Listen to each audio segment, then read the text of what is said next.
কালো আর আলো, এই দেহের মধ্যেই রয়েছে আলো আর কালো। কয়লা কালো, সেটাই কিন্তু জ্বলে উঠলে আবার আলো হয়। কামতাড়িত যে মৈথুন, তা হলো আমাদের দেহের নিম্নতম ভূমির ঘন অন্ধকারের এক জড় তামসিক সুখ। মূলাধারের তিমিরে আমাদের সমগ্র সত্তা সেক্ষেত্রে অবরুদ্ধ। আর ব্রহ্মানন্দের মধ্য দিয়ে যে মিলন সুখ, তা আমাদের সমগ্র সত্তাকে আলোয় ঝলমল ও আনন্দময় করে তোলে এবং অবারিত অনাবিল এক সুখের মধ্যে আমাদের উত্তীর্ণ করে। জড় মৃন্ময়ের সঙ্গে আমাদের তা বাঁধে না, বরঞ্চ তা আমাদের স্বাধীনতা দেয়। আমরা সেখানে চিরমুক্ত। প্রথমটির নাম কাম, দ্বিতীয়টি হলো প্রেম। মেরুর প্রান্তদ্বয় অনেক সময় একরকম দেখায়, যেন একই ধরনের ক্রিয়া তারা আপাত দৃষ্টিতে করে, কিন্তু তাদের মধ্যে আসলে আকাশ পাতাল তফাৎ। আত্মমৈথুন ও আত্মানন্দের মধ্যে ঠিক সেরকম তফাৎ। সত্তানুভূতির সুখ কামেতে আছে, প্রেমেতেও আছে। উভয় ক্ষেত্রেই নিজের ভিতর থেকে সুখোৎপত্তি ঘটে।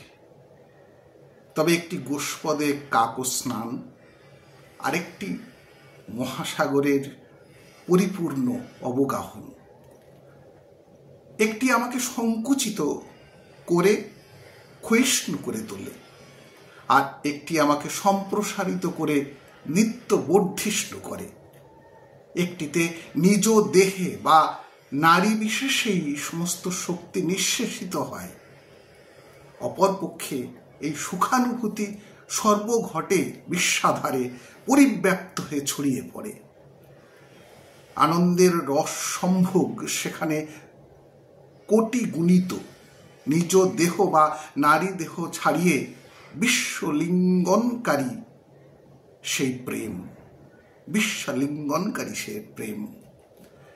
কাম ও প্রেমের মধ্যে মৌলিক তফাৎগুলি আমাদের কাছে স্পষ্ট হওয়া প্রয়োজন। এক, কাম হলো জীবের সাময়িক স্বার্থপর সহযাত্রী, পরন্তু যৌবন জরা নির্বিশেষে প্রেম হলো জীবের বিশ্বস্ত অন্তরঙ্গ চিরসাথী। দুই, কাম জড় দেহ ভিত্তিক। কাম দেহ এবং জড়বস্তুর মধ্যে আমাদের বেঁধে রাখে, আমাদের দৃষ্টিকে বিরাটের দিকে কচিত প্রসারিত করে। নারী কামের সঙ্গিনী, কিন্তু সেখানে সে মূলত ভোগ সঙ্গিনী। ভোগের ব্যাপারে তার সামর্থ্য বা সহযোগিতা না থাকলে সে কিন্তু নিমেষে কামার্ত পুরুষের কাছে অপ্রয়োজনীয়, অবান্তর, জঞ্জাল হয়ে পড়ে। কাম স্বার্থপর, প্রেম পরার্থপর। তিন, প্রেম দেহকে অস্বীকার করে না, কারণ দেহ আধারেই প্রেমের উদ্ভব ও বিকাশ। কিন্তু প্রেম বিন্দু থেকে সিন্ধুতে ক্রমশ ছড়িয়ে পড়ে। পরন্তু কাম দেহকেই সর্বস্ব বলে ভ্রম করে জড়ের মধ্যে সুখকে খুঁজতে গিয়ে বারবার ঘা খায়, সংঘাত, সংঘর্ষ, সংহার এবং আত্মবিনাশকে ডেকে আনে। চার, কামেরও প্রেমেতে উত্তরণ ঘটে, তবে তা বিরাট সুদীর্ঘ সাধনা সাপেক্ষ। মহান্ধ গৃহী জন্মে জন্মে সেই সাধনার মধ্য দিয়ে চলে। কামই ধীরে ধীরে প্রেমে রূপান্তরিত হয়, মূলাধারের শক্তি সহস্র ধারে গিয়ে অন্তিমে পৌঁছায়। মূলাধারের শক্তি সহস্রাধারে গিয়ে অন্তিমে পৌঁছায়। পাঁচ, ব্রহ্মের স্বভাব প্রেম, জীবের স্বভাব কাম। জীবের ব্রহ্ম অভিসারের নাম ব্রহ্মচর্য। অন্তিমে জীবই ব্রহ্ম হন, কিন্তু যতদিন না তা হয় ততদিন কাম ও প্রেমের মধ্যে এই টানা পড়েন চলতেই থাকে। জীব যেদিন ব্রহ্ম হন, কাম সেদিন প্রেম হয়ে ফুটে ওঠে। জীব যতটুকু ব্রহ্ম হতে পারেন, কাম ততটুকুই প্রেমে রূপান্তরিত হয়। জীব যেদিন ব্রহ্মকে নিজের ভিতরে নামিয়ে আনতে পুরোপুরি সমর্থ, সেদিনই তার ভিতরে প্রেম পূর্ণচন্দ্রের মতন 16 কলায় বিকশিত হয়ে ওঠে। ব্রহ্মচর্যের পাঠ মানে প্রথমেই প্রেমকে শক্ত করে ধরার প্রয়াস, জীবন লক্ষ্যকে সুনির্দিষ্ট করা, পথে যেতে যেতে ঘুমিয়ে না পড়া, ইতর জিনিসে মুগ্ধ না হওয়া, কামকে প্রেম বলে কদাচ ভুল না করা।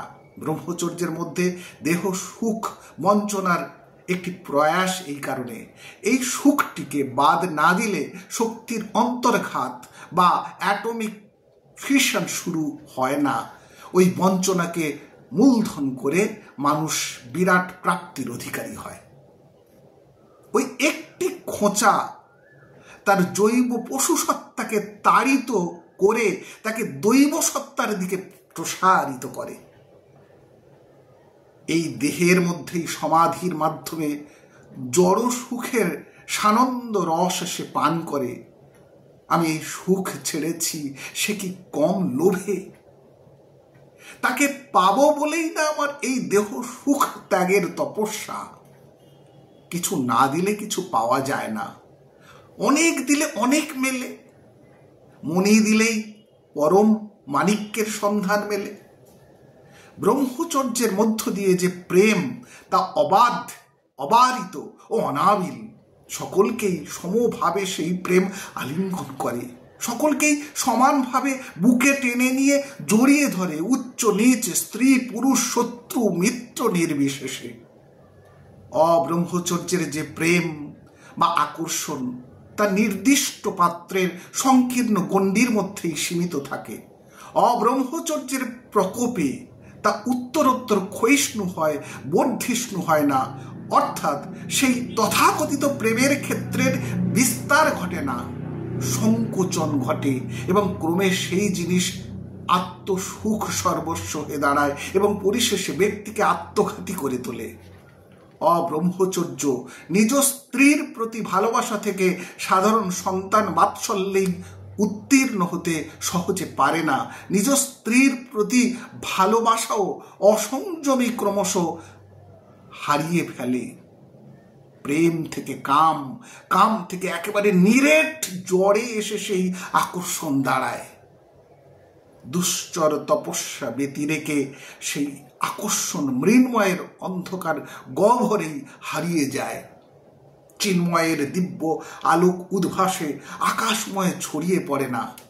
কাম ব্যক্তি বিশেষকে পেতে গিয়ে জগৎকে হারায়, প্রেম ব্যক্তি বিশেষকে উৎসর্গ করে জগৎকে আপন করে পায়। পাঠ করলাম ব্রহ্মচর্য দৈহিক, দুঃখিত, কাম ও প্রেম, গীতা প্রেস থেকে প্রকাশিত অমূল্য গ্রন্থ ব্রহ্মচর্য বিজ্ঞান। ধন্যবাদ। সবাই ভালো থাকুন, সুস্থ থাকুন, সুন্দর থাকুন।